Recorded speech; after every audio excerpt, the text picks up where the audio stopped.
Okay, so let's talk about the target audience and the surface and core level problems. So what even is a core problem and a surface level problem? A core problem is the emotional or psychological problems that these personas are dealing with.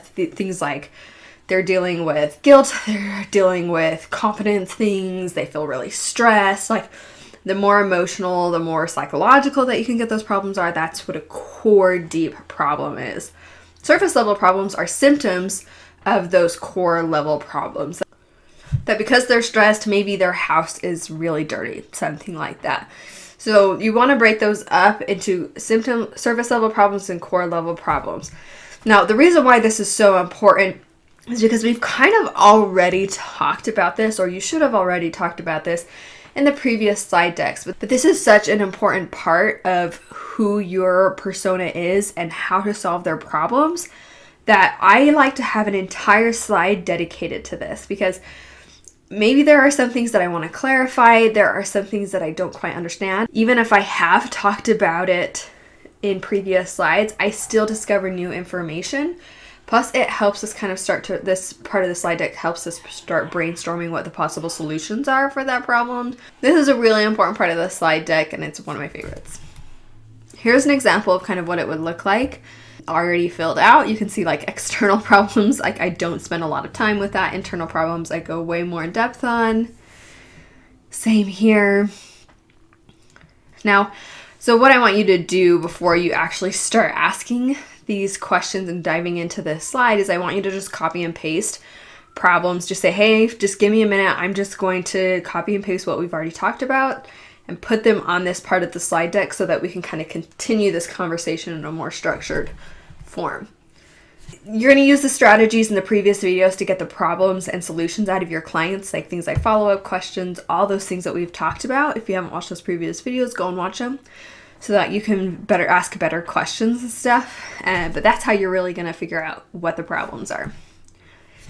Okay, so you figured out what the problems. Now you have to brainstorm what the solutions are. If you go back to the slide deck, you can see there's an external problems column, an internal problems column, and a solutions column. Now, the solutions column is where you're going to hopefully be spending most of your time in, and you're going to be brainstorming solutions.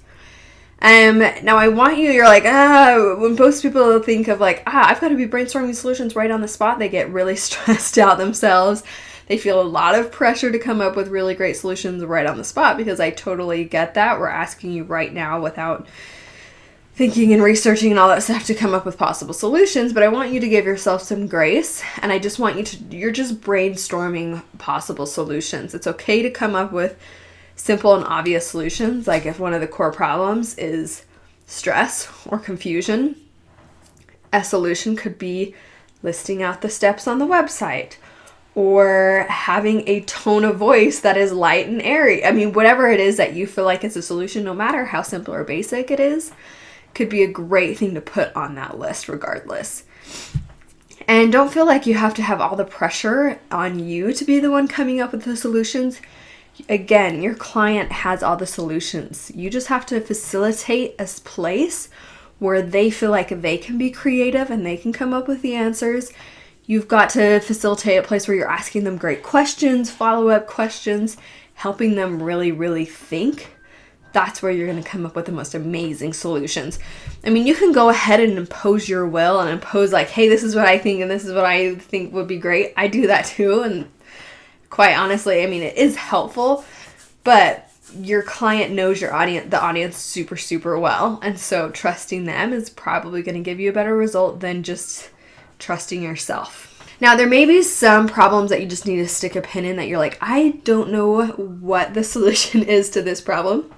That's okay. Just come out and say it. Be like, I'm not quite sure how we're going to help this convey blah, blah, blah on your website or in your copy. I'm going to do a little bit of research on this, or I'm going to go look at your competitors, see if they solve this problem, look at different industries and figure out how other people are solving this problem, see if we can put your own twist on it, and I'm going to come to you in the finalized strategy with a few possible solutions of how we could pinpoint this problem a little bit better. It's okay if you don't know the answers to everything. Again, this is not finalized. You're just brainstorming possible solutions. So I I get this question a lot about, will my client be annoyed that they hired me and I'm asking them for the solution? I've never had a client get upset with me about this or feel like they're getting ripped off because I'm asking them for the solution. Because again, we're kind of doing it in a way where we're brainstorming, we're talking, and you're acting as the third party observer and pulling out pieces of information that you see as relevant. You could just stop at the part where you identify what their core problems and internal problems are, and then just tell them what their solutions are, present that later in the finalized strategy.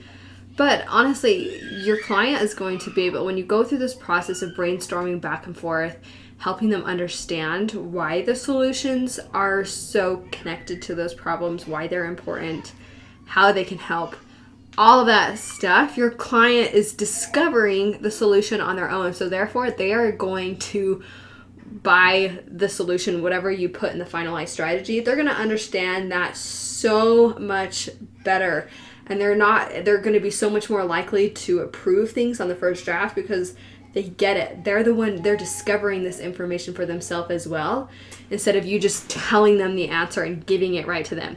If you just give the answer right to them and you tell them like X, Y, Z, these are your solutions, your client and as business owners, they're just going to automatically want to distrust that and kind of prove you wrong and be like, well, how do you know that? Like, they don't know for sure.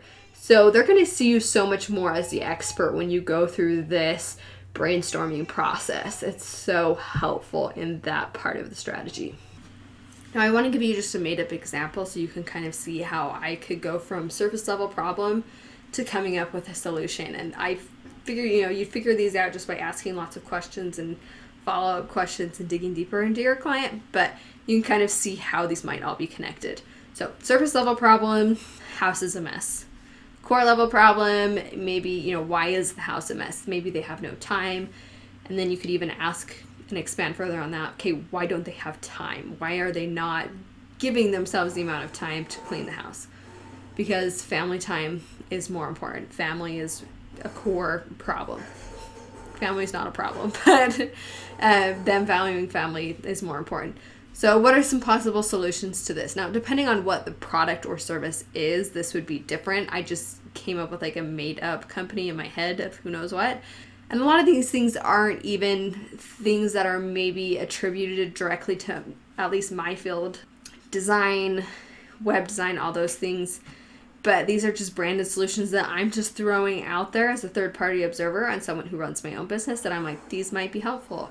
And these are going to also help me come up with the design solutions that I need to execute my part when I see it all come together. So solutions could be blog posts on how clean a clean house helps a family become happier, tips to get the whole family cleaning, imagery that shows family connection, easy to use website with clear call to actions, those kinds of things. Those are just a few that I brainstormed that I came up with at the top of my head.